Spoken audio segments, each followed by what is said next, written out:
भारतीय न्यूज़ हरियाणा देखने वाले सर दर्शकों में विनोद गुराना की राम राम। इस वक्त मैं गांव के अंदर मौजूद हूँ, सीनियर सेकेंडरी स्कूल के अंदर मौजूद हूँ और युवा सांसद कार्यक्रम एक चला हुआ है। आइए उस कार्यक्रम के बारे में आपको, उस कार्यक्रम की गतिविधि आपको अंदर चल के दिखाते हैं। इस स्कूल के अंदर जो प्रोग्राम चला हुआ है, साथ साथ सदर पर मैं आप सभी का हार्दिक अभिनंदन करती हूँ। महासचिव नवनिर्वाचित सांसदों को शपथ दिलवाई गई।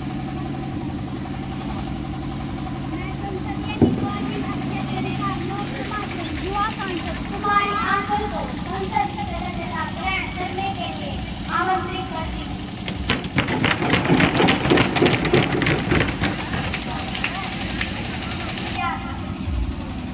क्या आप किस भाषा में प्रतिज्ञान करोगी? मैं आदि कुमारी जो युवा संसद का सदस्य निर्वाचित हुई हूँ, मैं प्रतिज्ञान करती हूँ कि मैं विधि द्वारा स्थापित भारत के संविधान के प्रति श्रद्धा रखूंगी, देश की प्रभुसत्ता अखंडता को बनाए रखूंगी। इस पद को मैं ग्रहण करने वाली हूँ, उसके कर्तव्यों का श्रद्धापूर्वक निर्वहन करूंगी।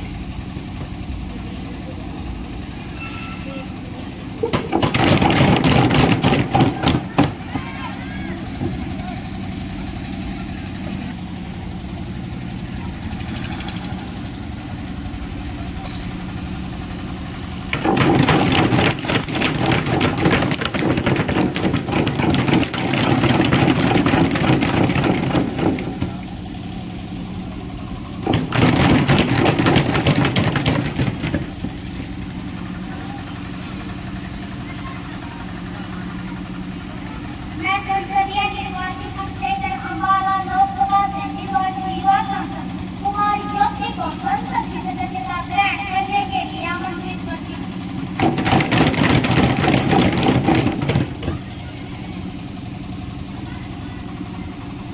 महोदया, आप शपथ ग्रहण करेंगे या प्रतिज्ञान करेंगे? महोदया, आप किस भाषा में शपथ ग्रहण करेंगे?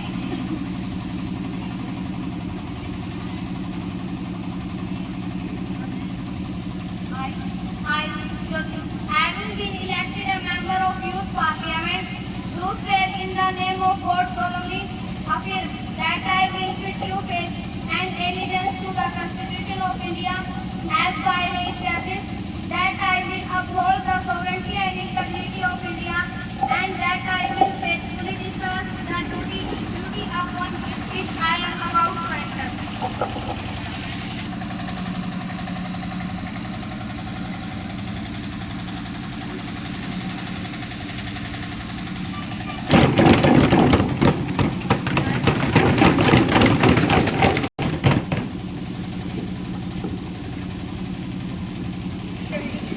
इसलिए यह मेरा कर्तव्य है कि मैं आप सभी को श्री रामलाल जी जो इस सदन के सम्मानित सदस्य थे के निधन की सूचना दी। दिनांक 14 अगस्त 2023 को लंबी बीमारी के पश्चात उनका अचानक निधन हो गया। उनके आकस्मिक निधन पर मैं उनके परिवार के प्रति गहरी संवेदना प्रकट करती हूँ और श्रद्धांजलि अर्पित करती हूँ। उनके निधन से सदन ने एक महत्वपूर्ण नेता खो दिया। उनका जन्म 26 मई 1945 को जिला हिसार हरियाणा में हुआ था। वे एक किसान परिवार से संबंध रखते थे। उन्होंने गांव के सरपंच से संसद के सदस्य तक का सफर तय किया। वे साइंस और टेक्नोलॉजी मंत्री बने। साथ ही जम्मू कश्मीर में आतंकवादियों से लोहा लेते हुए पार्टी सेना के 4 अधिकारियों ने शहादत पर उन्हें भी श्रद्धांजलि अर्पित की।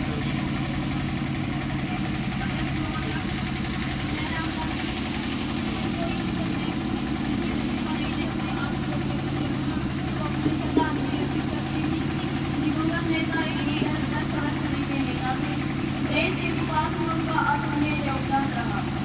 उन्होंने न केवल राजनीति बल्कि व्यक्तिगत व सामाजिक जीवन में भी उस आदर्शों का पालन किया। वे मेरे आदर्श थे। आने वाली पीढ़ियों को उनका प्रभावशाली व्यक्तित्व हमेशा मार्गदर्शन करता रहेगा। मैं उनके निधन पर उनके परिवारजन के लिए गहरी संवेदना प्रकट करती हूँ। साथ ही भारतीय सेना के महान परिवारजनों के लिए गहरी संवेदना प्रकट करती हूँ। रिस्पेक्टेड मैडम, मैं आप और सदन के नेता द्वारा अर्पित की गई श्रद्धांजलि में अपने को भी संयोजित करती हूँ। श्री रामलाल के आकस्मिक निधन पर मैं व्यक्तिगत रूप से दुखी हूँ। श्री रामलाल के साथ एक साथी के रूप में कार्य करने का मेरा सौभाग्य एवं अनुभव रहा है। वे अपने कोमल स्वभाव के कारण सभी के प्रिय थे। उनके न रहने से देश और सदन ने एक बहुत अच्छा सामाजिक, राजनीतिक और सार्वजनिक कार्यकर्ता को खो दिया है। मैं अपनी पार्टी और समूचे विपक्ष की तरफ से उन्हें भावभीनी श्रद्धांजलि अर्पित करती हूँ और भगवान से प्रार्थना करती हूँ कि परमात्मा उनकी आत्मा को शांति प्रदान करे। और साथ ही भगवान से प्रार्थना यह भी है कि भारतीय सेना के अधिकारियों के परिवारजनों को यह दुख सहन करने की शक्ति दे।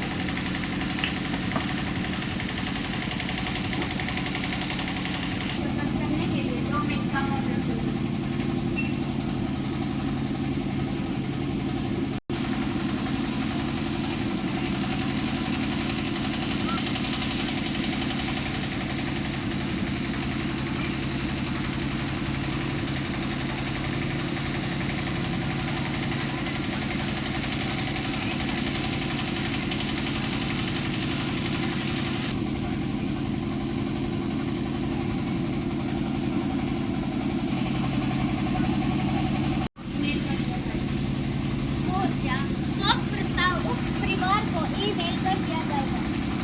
माननीय नेता सदन, आप अपने मंत्रिमंडल के नए मंत्रियों का अध्यक्ष महोदय, संसदीय मंत्री कुमारी उल्फा,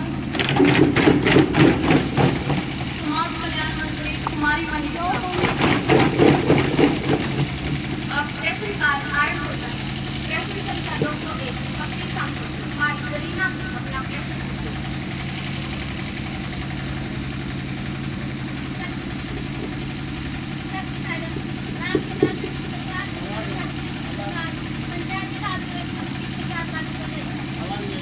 मानना चाहूंगी कि 1992-93 में पंचायती राज से संबंधित 73वां संवैधानिक संशोधन एक क्रांतिकारी कदम माना गया है। सदन यह भी जान ले कि इससे ग्रामीण क्षेत्रों में बुनियादी परिवर्तन आया है। राष्ट्रपिता महात्मा गांधी ने स्वतंत्र भारत में सत्ता के विकेंद्रीकरण का जो सपना पंच परमेश्वर के अवाजिब सिद्धांत में देखा था, वह सपना इस वैधानिक संशोधन ने सजीव साकार अपने सामने आया है। इससे ग्रामीण जनता द्वारा निर्वाचन की प्रक्रिया में सक्रिय भागीदारी आरंभ हुई है। ग्रामीण क्षेत्र में प्रतिशत जाति, कमेरा वर्ग, महिलाएं, बच्चों और सरपंच के रूप में चुने जाने लगे।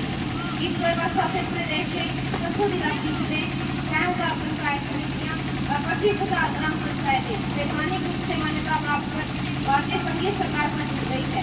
इसका सबसे बड़ा लाभ यह हुआ है कि राजनीतिक स्तर पर ग्राम, राज्य और राष्ट्र का भेद मिल रहा है तथा मतदाता का स्तर पर जनप्रतिनिधियों को नियमित अंतराल से चुन रहा है। प्रश्न संख्या 202 पक्षी सांसद मनदीप कुमार अपना प्रश्न पूछिए। अध्यक्षा जी, आपके माध्यम से सरकार से अपना चाहता हूँ कि पाटला हाउस मुठभेड़ मामले में अदालत का फैसला आ जाने के बाद जो खबरें कभी भी दाखिल हुई, जिनके कारण दिल्ली पुलिस की कार्रवाई पर प्रशासन की नजरें किए जाने के साथ ही राजनीतिक लाभ के लिए उसको विशेष समुदाय का तहसील करने की कोशिश की गई है। कुछ नेता के विशेष रवैये ने न्यायपालिका को चुनौती देने का काम किया है।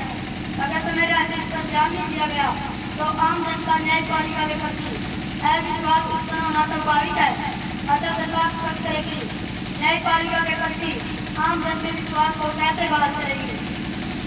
माननीय कानून मंत्री। इंस्पेक्टर मैडम, माननीय साथी द्वारा उठाया गया प्रश्न वास्तव में गंभीर मामला है। पाटला हाउस मुठभेड़ मामले में न्यायपालिका का फैसला आने पर कुछ राजनेताओं ने सेकुलरिज्म और सांप्रदायिकता पर जो बहस छेड़ी है, वास्तव में पुलिस, सेना और न्यायपालिका का मनोबल गिरा रही है।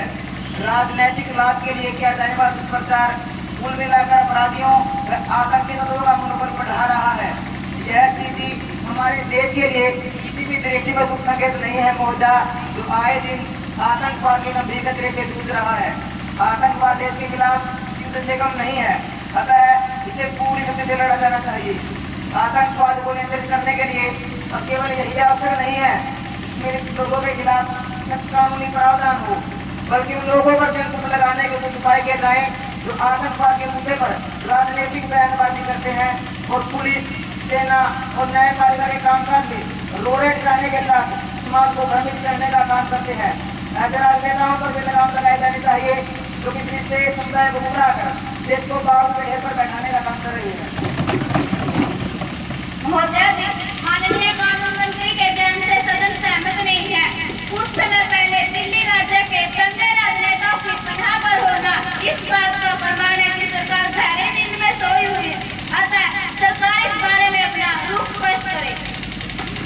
रिस्पेक्टेड मैडम, मैं मूल सदन को यह बताना चाहता हूँ कि हाल फिलहाल की सांप्रदायिक हिंसा और उससे जुड़े बड़े पैमाने पर मानवीय स्थापन ने देश के संवैधानिक ढांचे पर गहरे खतरे को रेखांकित किया है। अतः अब हमें समझ लेना होगा कि समाज के विभिन्न वर्गों में पूर्वाग्रही के चलते जो सांप्रदायिक की नजर रखती है, यह द्वारा समाजवाद के नियमों के विरुद्ध है। महोदय ध्यान दीजिए, यह द्वारा समाजवाद के नियमों के विरुद्ध है। गत आधी सदी में देश ने जातिवाद, क्षेत्रवाद और भाषावाद से उपजी समस्याओं पर विजय पा ली है। अलबत्ता आतंकवाद व सांप्रदायिकता के रूप में एक गंभीर चुनौती का देश करीब पिछले 25 वर्षों से सामना कर रहा है।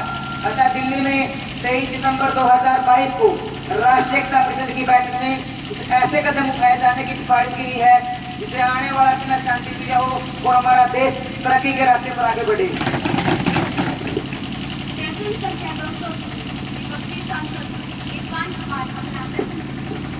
अध्यक्षा जी, मैं आपके माध्यम से सरकार से यह पूछना चाहता हूँ कि शिक्षा का मौलिक अधिकार का अभियान वास्तव में मिथ्या या वास्तविकता है? क्या है सरकार मेरे इस प्रश्न को स्पष्ट करने का कष्ट करेगी? मानव संसाधन विकास मंत्री। अध्यक्षा जी, मेरे मित्र सांसद द्वारा शिक्षा के मौलिक अधिकार के संदर्भ में पूछा गया प्रश्न बड़ा उचित और प्रासंगिक है। महाभारत काव्य में विवर्णित है कि विद्या के समान नेत्र और सत्य के समान कोई दूसरा तप नहीं है। भारत में प्राचीन ग्रंथों में शिक्षा के महत्व को बताते हुए बाद में नालंदा, विक्रमशिला और तक्षशिला जैसे बड़े बड़े शिक्षा केंद्रों ने शिक्षा के मूल उद्देश्य और ज्ञान की गहराई में उतरकर विद्यार्थी के सामने सादा जीवन उच्च विचार का आदर्श रखा। लॉर्ड मैकाले की शिक्षा नीति ने भारत की इस आदर्श शिक्षा को नष्ट करने का कार्य किया, परंतु स्वाधीन भारत में अनुच्छेद 21 के तहत शिक्षा को पाने का आम आदमी का अधिकार बताते हुए संविधान के 86वें संशोधन 2002 द्वारा महोदय संविधान के 86वें संशोधन 2002 द्वारा एक नया अध्याय 21 का जोड़ा गया, जिसमें प्रत्येक राज्य ऐसे नियम बनाए गए जिसके द्वारा प्रत्येक 6 वर्ष से लेकर 14 वर्ष के सभी बच्चों को निःशुल्क और अनिवार्य शिक्षा उपलब्ध होगी। महोदय, समाज में इस कानून से उम्मीद जताई जा रही है कि इससे करोड़ों बच्चों का सर्वांगीण लाभ होगा और भारत के माथे पर लगा यह निरक्षरता का कलंक भी मिटेगा। 1 अप्रैल 2010 से लागू यह अधिनियम एक नया सवेरा लेकर आएगा। इसे लागू होने में तो 73 वर्ष लग गए, लेकिन महोदय अब यह पूर्ण रूप से प्रभावी होगा। भारतीय लोकतंत्र की इस महान उपलब्धि पर जय जयकार होनी चाहिए। महोदय, जय जयकार होनी चाहिए। I and my want to know that necessary steps are taken by the government for the education of poor children. महोदय, हमारे देश में गरीबी बहुत है, इसलिए देश की 3/4 आबादी की किस्मत में सरकारी स्कूल हैं और यह सरकार सरकारी स्कूलों की दुर्दशा को दूर करने का उपाय करती है। साथ ही सरकार इस बात की गारंटी देती है कि अगर कोई बच्चा पढ़ना चाहे तो मुफ्त में उसके पड़ोस में एक सरकारी स्कूल अवश्य होगा। महोदय, समाज में बराबरी और विकास लाने की जिस भावना के तहत शिक्षा को मौलिक अधिकार बनाया गया है, उसे पाने के लिए गुणवत्ता के फर्क को मिटाना होगा। महोदय, उसे पाने के लिए गुणवत्ता के फर्क को मिटाना ही होगा, जिसे सभ्य समाज की स्थापना का मार्ग बनेगा और यह अधिकार केवल कागजी अधिकार बनकर न रह जाए। इसके लिए मुझे पूरे सदन और समस्त नागरिकों के सहयोग की आवश्यकता होगी। महोदय जी, आज साइंस एंड टेक्नोलॉजी के युग में सरकार शिक्षा में नई सदी की चुनौती ऑनलाइन शिक्षा को किस तरह अपना रही है? माननीय अध्यक्षा जी, मेरे साथी द्वारा पूछा गया यह प्रश्न विश्व में शिक्षा के बदलते स्वरूप की ओर इशारा कर रहा है। शिक्षा के परंपरागत रूपों में स्कूल, कॉलेज और यूनिवर्सिटी में जाकर शिक्षा प्राप्त करना हमारे सामने थे। ऑनलाइन शिक्षा यानी इन तीनों गुणों को संयोजित करते हुए टेक्नोलॉजी से सुसज्जित शिक्षा, मल्टीमीडिया से परिपूर्ण पाठों, दिशापरक ऑनलाइन परामर्श व सतत रूप में ज्ञान को प्राप्त करते हुए देकर डिग्री हासिल करना है। कंप्यूटर व सूचना प्रौद्योगिकी में अब तादात्म्य सोशल नेटवर्क साइट्स व सोशल मीडिया के दस्तक देने से शिक्षा की विकास यात्रा को नए आयाम मिले हैं। महोदया, विश्व में शिक्षा के बदलते स्वरूप के चलते अब कोई भी एकलव्य बन सकता है। आज यदि इस ऑनलाइन शिक्षा पर यदि लगन के साथ विश्वास किया जाए तो कोई भी विद्यार्थी किसी भी विषय में महारत हासिल कर सकता है। यहाँ सृजना को साझा कर सकते हैं। हमें इसे शिक्षा के रूप में अपनाकर इसके रचनात्मक पहलुओं से अनेक फायदे लेने होंगे। वैश्विक वार्तालाप, सहयोग, मित्रता आदि की अपेक्षा पर खरा उतरकर कम लागत में जो संभावनाएं निहित है, यदि उन्हें शिक्षण और प्रशिक्षण का हिस्सा बनाया जाए तो हर्ज ही क्या है। मैडम, मैं आपके माध्यम से माननीय पेट्रोलियम मंत्री जी से पूछना चाहती हूँ कि क्या सरकार पेट्रोलियम पदार्थ पर दी जाने वाली सब्सिडी को खत्म करने जा रही है? यदि हाँ, तो फिर पेट्रोलियम पदार्थ जैसे पेट्रोल, डीजल व एलपीजी सिलेंडरों की कीमतों का निर्धारण कैसे होगा? माननीय पेट्रोलियम मंत्री जी, रिस्पेक्टेड मैडम जी, सरकार पेट्रोल पर दी जाने वाली सब्सिडी को खत्म करने जा रही है, परंतु डीजल और एलपीजी सिलेंडर पर दी जाने वाली सब्सिडी को मात्र कम किया जा रहा है। इन्हें समाप्त करने का सरकार का अभी कोई इरादा नहीं है। मैडम जी, इन्हें समाप्त करने का सरकार का अभी कोई इरादा नहीं है। मैडम जी, हमारे यहाँ अब तक पेट्रोल व डीजल की कीमतें सरकार तय करती रही है। इस तरह कीमतों पर पेट्रोल पदार्थ बेचने वाली कंपनियों का नियंत्रण नहीं बल्कि सरकार का नियंत्रण होता था। ऐसे आम जनता को अंतर्राष्ट्रीय बाजार के कच्चे तेल की बढ़ती कीमतों के असर से बचाने के लिए किया गया तेल कंपनियां इंपोर्ट के बाद कच्चे तेल को साफ करने के बाद उसमें आई लागत, ढुलाई खर्च, पूंजीगत खर्च, लेबर कॉस्ट इत्यादि को जोड़कर इसकी कीमत तय करती है। मैडम जी, इसे रिफाइनरी ग्रेड कीमत कहते हैं, जिसके बाद excise, duty, VAT, diesel commission इत्यादि को जोड़कर इसकी अंतिम कीमत तय होती है। मैडम जी, यदि कच्चा तेल महंगा हो जाए तो रिफाइनरी ग्रेड कीमत बढ़ जाती है। अब तक पेट्रोल व डीजल की कीमतें अंतर्राष्ट्रीय बाजार के मुताबिक सरकार तय करती थी, लेकिन अब अंतर्राष्ट्रीय बाजार के मुताबिक कीमतें तय नहीं करने देती थी। सरकार सब्सिडी देकर इसके अंदर की भरपाई करती थी, जिसके लिए सरकार को हर वर्ष लगभग 40,000 करोड़ रुपए, मैडम जी मेरी बात ध्यान से सुनिए, 40,000 करोड़ रुपए मैडम जी सरकार को अधिक पहुंचाना पड़ता था। लेकिन अब पेट्रोल की कीमतों को अंतर्राष्ट्रीय बाजार की कीमतों से जोड़ दिया गया है और डीजल पर भी सब्सिडी की सीमा तय कर दी गई है, जिससे सरकार अपने ऊपर पड़ने वाले बाकी खर्च को काफी हद तक कम कर सकी है। मैडम जी, माननीय पेट्रोलियम मंत्री जी ने अभी कहा है कि सरकार आम जनता को पेट्रोल पदार्थ की बढ़ती कीमतों की परेशानी के लिए सब्सिडी दे रही है। दूसरी तरफ सरकार आए दिन, मैडम जी लगातार आए दिन पेट्रोल, डीजल, एलपीजी व केरोसिन की कीमत बढ़ा रही है और अब तो पेट्रोलियम पदार्थ की कीमतों का अधिकार पेट्रोल कंपनियों को दे दिया गया है। मैडम जी, मैं आपके माध्यम से माननीय पेट्रोलियम मंत्री जी से पूछना चाहती हूँ कि क्या सरकार को आम आदमी की कोई चिंता नहीं रही तथा इससे जो उन पर बोझ पड़ेगा उसके लिए सरकार क्या करने जा रही है? मैडम जी, मेरे विद्वान साथी ने शायद मेरी बात ध्यान से नहीं सुनी है। सरकार ने डीजल, केरोसिन तथा एलपीजी सब्सिडी को पूरी तरह खत्म नहीं किया, उसकी केवल एक सीमा निर्धारित की गई है। सरकार ने वर्ष 2023, 22 और 23 में 15,000 करोड़ रुपए की सब्सिडी दी थी। मैडम जी, मेरी बात ध्यान से सुनिए, सरकार ने 15,000 करोड़ रुपए की सब्सिडी दी थी। मैं सदन का ध्यान इस तथ्य की ओर दिलाना चाहती हूँ कि रसोई गैस पर दी जाने वाली सब्सिडी का 60% सबसे अमीर और 30% गरीब लोगों को मिलता है तथा ग्रामीण इलाकों में रहने वाले लोगों को ये सब्सिडी ओनली 10% लाभ मिलता है। मैडम जी, मेरी बात ध्यान से सुनिए, गरीब लोगों को केवल 10% लाभ मिलता है। अतः यह सुविधा गरीब तथा गाँव तक पहुँचे, इसलिए सरकार ने KYC फॉर्म भरकर लाखों अवैध कनेक्शनों को दूर किया है। सरकार ने देश के दूरगामी हितों को ध्यान में रखते हुए यह निर्णय किया है। माननीय सदस्यों, अब शून्यकाल आरंभ होता है। विपक्षी सांसद कुमारी कन्ना जी अपना प्रश्न पूछें। अध्यक्ष जी, मैं आपके माध्यम से सरकार से पूछना चाहती हूँ कि जन सांसदों द्वारा भारतीय संप्रभुता और स्वायत्तता की नीलामी सरेबाजार की जा रही है, जिसने हर एक गैरजन भारतीय का सिर झुका दिया है और सरकार चुप है। इस बारे में सरकार अपना रुख स्पष्ट करे। माननीय विदेश मंत्री महोदया जी, मेरे साथी द्वारा सदन में उठाया गया मामला अत्यंत गंभीर है। हकीकत तो यह है कि गुजरात राज्य के मुख्यमंत्री, जो कि भारतीय संविधान के अनुसार जनता द्वारा लोकतांत्रिक एक मुख्यमंत्री है, इसलिए उनकी इस हरकत को दुनिया की कोई ताकत चुनौती नहीं देती। महोदया, चुनौती तो दूसरे देश नहीं बल्कि संसद में बैठे सत्ता पार्टी के सदस्य दे रहे हैं, जिन्होंने देश की संप्रभुता और सार्वभौमिक ताकत को दूसरे देश के आगे गिरवी रखने की हिमाकत की। महोदया जी, गुजरात राज्य के मुख्यमंत्री का पद एक सार्वभौमिक पद है जो भारत के संविधान की गरिमा का सूचक है। इसलिए संवैधानिक प्रतिनिधि होने के नाते उन्हें दुनिया के किसी भी देश में जाने का अधिकार है।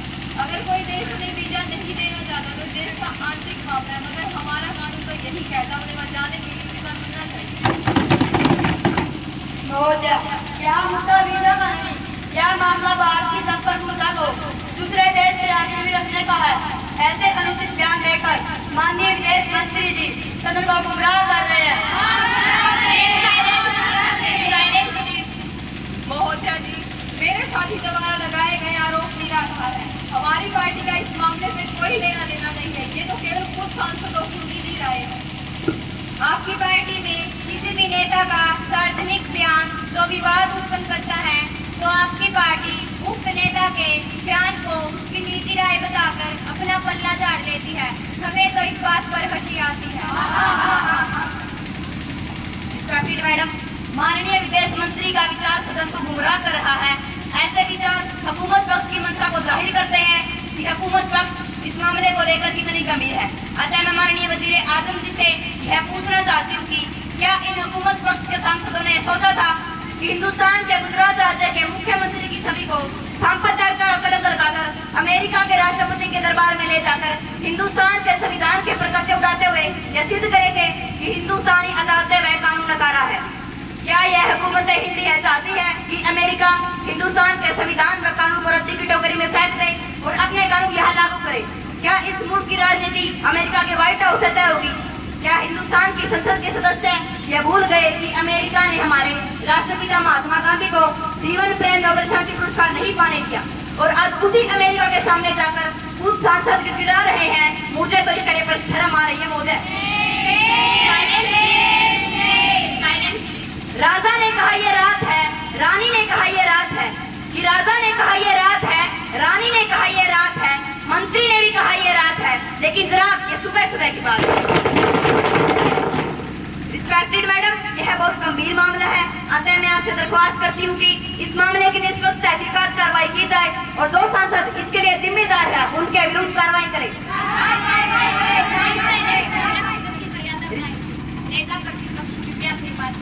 रिस्पेक्टेड मैडम, मैं जानती हूँ कि सदन का वक्त कितना कीमती है और इसे व्यर्थ जाया करने का मेरा कोई इरादा नहीं है, परंतु इससे ज्यादा कीमती देश की संप्रभुता है।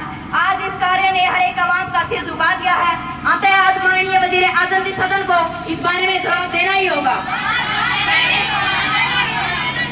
हम ही को कत्ल करते हैं, हम ही से पूछते हैं, हम ही को कत्ल करते हैं, हम ही से पूछते हैं, सही है इलाज बताओ मेरी तलवार कैसी है, मेरी तलवार।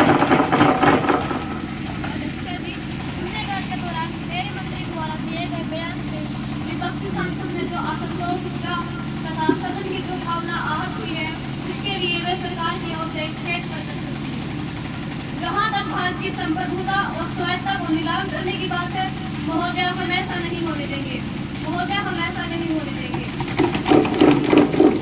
जिन सांसदों ने भारत के संविधान व वहाँ की संविधान का मजाक उड़ाया है बल्कि भारत की संप्रभुता और लोकतंत्र पर प्रश्न चिन्ह लगाया है, उन सभी के खिलाफ कठोर कार्यवाही की जा रही है।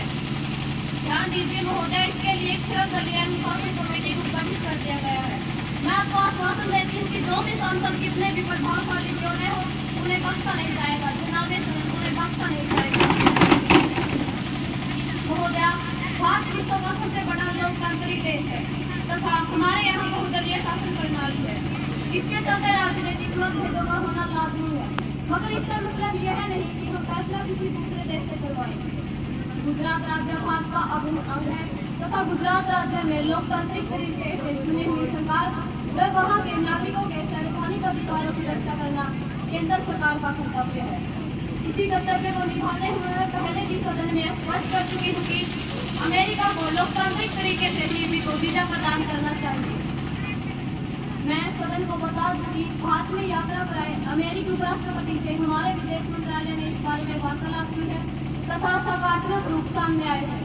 मैं सदन को बता दूं कि हमारे अमेरिका ने अपनी वीजा नीति में परिवर्तन के संकेत दिए हैं।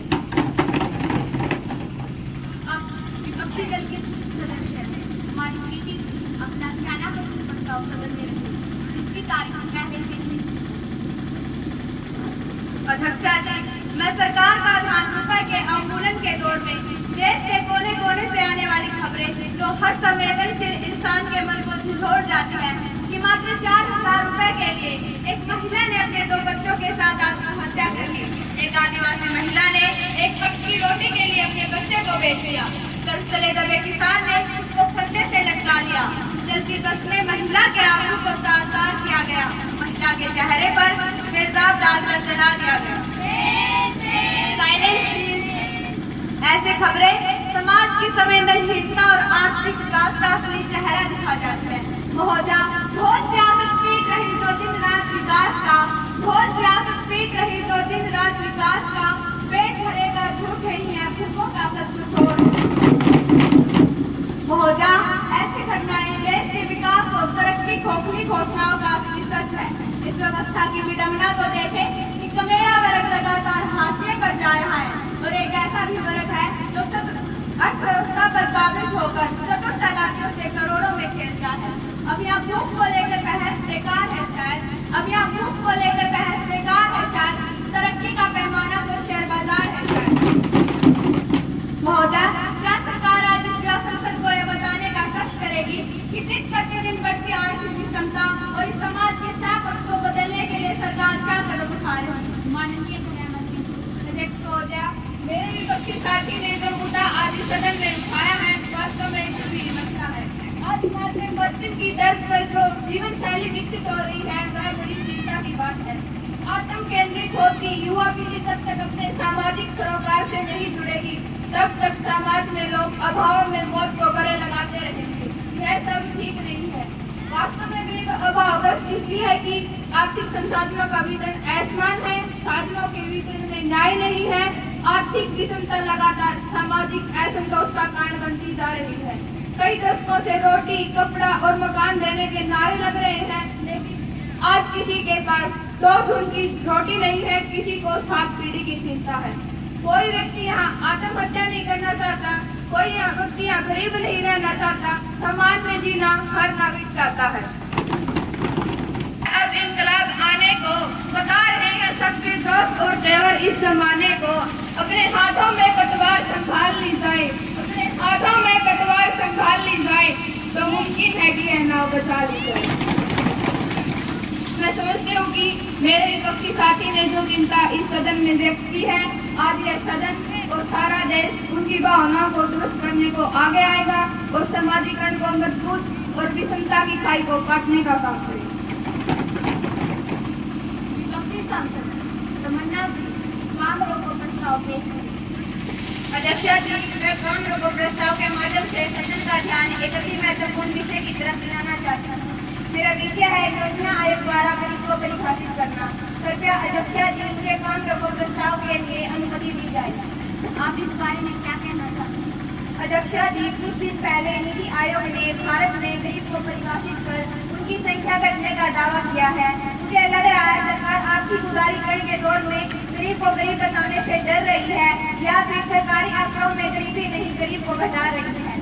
यही नहीं माननीय सरकार बेदर्दी की इंतहा तो देखिए, यही नहीं माननीय सरकार बेदर्दी की इंतहा तो देखिए।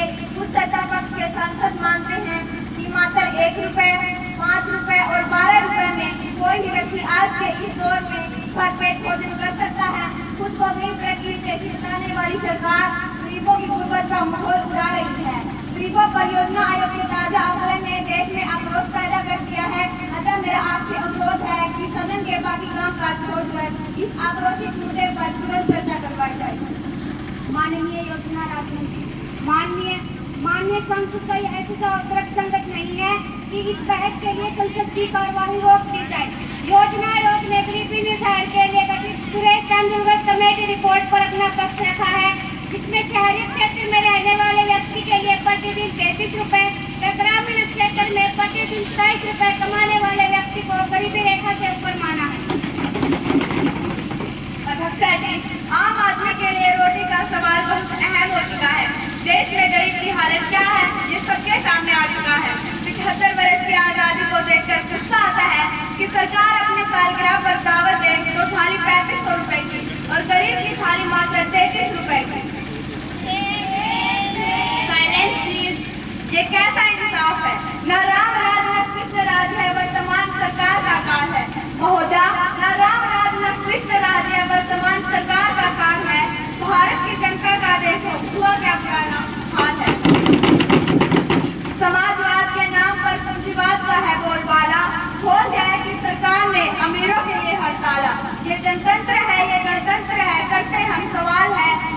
की जनता का देखो हुआ क्या बुरा हाल है।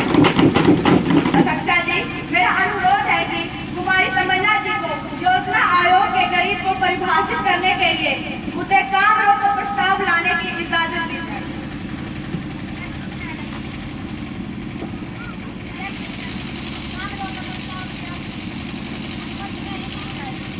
आज की कार्यवाही में इससे भी गंभीर विषय पर विचार विमर्श होना है, इसलिए आपसे अनुरोध है कि इसे कल तक के लिए स्थगित कर दिया जाए।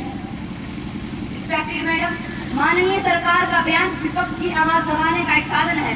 ये हकीकत है और हकीकत से मुंह मोड़कर बातें करना मेरे मुखातिब का तौर तरीका हो सकता है, मगर मेरा नहीं। महोदय, मुल्क की राजनीति आज कहाँ खड़ी है? एक तरफ सत्ता पक्ष की मनमानियां हैं और दूसरी तरफ आवाम की खुशियां हैं। यहाँ लोग भूखे, बेरोजगार, बेसहारा और बेहया है। नाम रखा है हिंदुस्तान, सब कहते हैं मेरा देश मान। निचले सदन के बाहर लिखा है सत्य में उठाते और सत्ता पक्ष के नेता मजाक उड़ाते हैं संविधान का।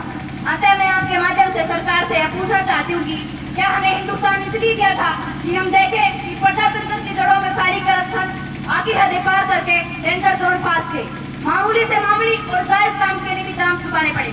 आज समाज अव्यवस्था में तब्दील हो चुका है, जहाँ कदम कदम पर लूट है, जहाँ कानून के रक्षक कानून को तोड़ने और मोड़ने में फक्र महसूस करते हैं।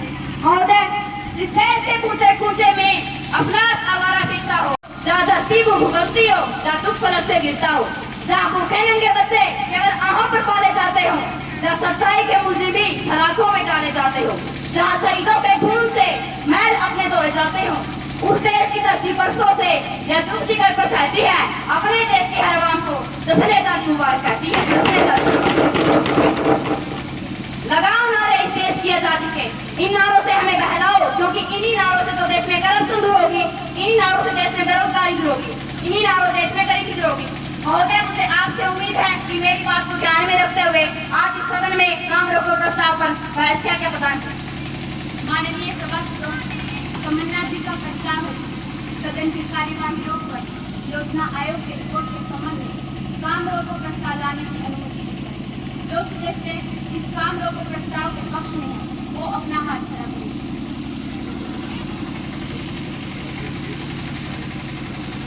अब जो सदस्य इस काम रोको प्रस्ताव के विपक्ष में वो अपना हाथ खड़ा करें।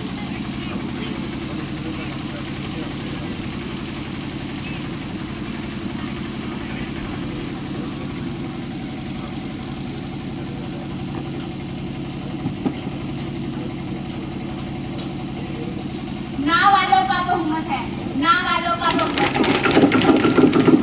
इस प्रस्ताव को 12 के मुकाबले 23 मतों से अस्वीकार किया जाता है।